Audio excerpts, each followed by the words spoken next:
लीजिए आप सभी लोग। ये एक दिन दुख के आंसू थे, आज एक खुशी के आंसू बह रहे हैं। यस सर, हम 5 महीने घर बहुत करीबी थी हमारे यहाँ। हालात हमारे यहाँ के बहुत खराब थे। हमारा घर गांव में सबसे गरीब घर माना जाता था। मतलब अगर बात करें तो कोई भी अच्छी नजर से नहीं देखता था, क्योंकि जिसके यहाँ 5 बेटियां हैं, आप सोचिए क्या उसको इंसान अच्छा मान सकता है? भगवान की जो मर्जी थी वो हुआ, लेकिन हालात कैसे संभाले जाए ये समझ में नहीं आ रहा था। कई लोगों ने कहा पढ़ाई करो, अच्छी सी नौकरी मिल जाएगी, अगर एक बेटी को नौकरी लग गई तो बाकी सबकी जिंदगी बन जाएगी। मेरे पापा ने हर वो काम किया, मैंने देखा, बहुत मेहनत किए, दिन रात मेहनत की हम लोग को पढ़ाने लिखाने के लिए। हमारे यहाँ खेती नहीं है, कोटे के राशन से हमारा घर चलता है। कोटे के राशन से हमारा घर चलता है। आप सोचिए, खेती एक मतलब है ही नहीं, खरीद के खाते हैं हम लोग। गांव में भी शहर वाली जिंदगी थी, कुछ भी नहीं था हमारे यहाँ। जब ये बिजनेस मिला, कुछ समझ में नहीं आ रहा था, तैयारी कर रहे थे, लग नहीं रहा था कि कुछ होगा या नहीं होगा, कुछ भी समझ में नहीं आ रहा था। लेकिन आपको बताना चाहेंगे, जहां तैयारी कर रहे थे, कई लोगों ने कहा नौकरी तो नहीं लगी, लेकिन एक आस थी, एक चीज भगवान कहते हैं कि जहां चाह है वहां रहा है। यस या नो? मैं भी, मेरी मम्मी भी, मुझे पता है कि भगवान से हर आदमी एक चीज मांगता है कि भगवान एक दिन हमारे दिन बदल जाए। यस या नो? मेरी मम्मी भी हर भगवान मतलब पूजा पाठ बहुत करती हैं। मैंने देखा कहां कहां उन्होंने मन्नत नहीं मांगी होगी अपने बच्चों का भविष्य बनाने के लिए।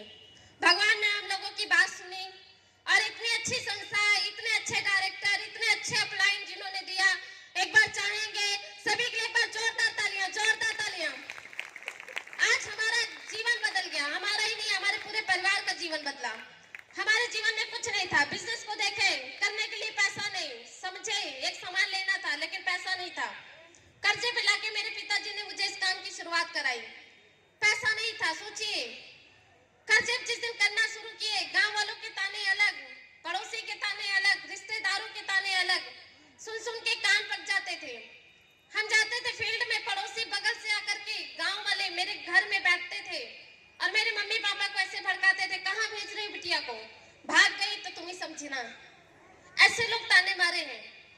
गांव के जितने घटिया वर्ड होते वो हमने सुने, लेकिन इसी दिन के लिए सुने थे कि एक दिन बनेंगे, उनके मुंह पे करारा जवाब होगा। और आज सच्चाई बताएं, जो लोग कहते थे कि कुछ होगा नहीं, जो लोग कहते थे कि लड़कियां कुछ कर नहीं सकती, आज उन लोगों के मुंह पे करारा जवाब है, क्योंकि पूरे गांव में एक नाम चलता है, चाहत गुप्ता। आज ये मिसाल बन गया है। सिर्फ बना तो इस संस्था की वजह से, बना तो रूट प्योर की वजह से, बना तो डायरेक्ट सेलिंग की वजह से, बना तो अपलाइन की वजह से। शायद आज सुनते नहीं तो कुछ भी होने वाला नहीं था।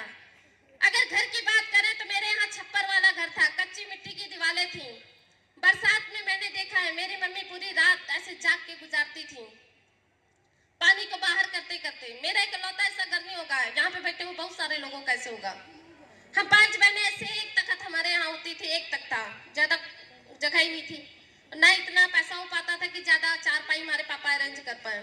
एक तख्ता होता था, छत उसी छप्पर के नीचे, हम 5 बहनें उसी छप्पर के नीचे बैठे रहते थे और दिल में विचार आता था कि भगवान ये दिन कब बदलेंगे। और मेरे मम्मी पापा, गांव का हर आदमी कहीं ना कहीं कॉलोनी के सहारे रहता है। यस या नो?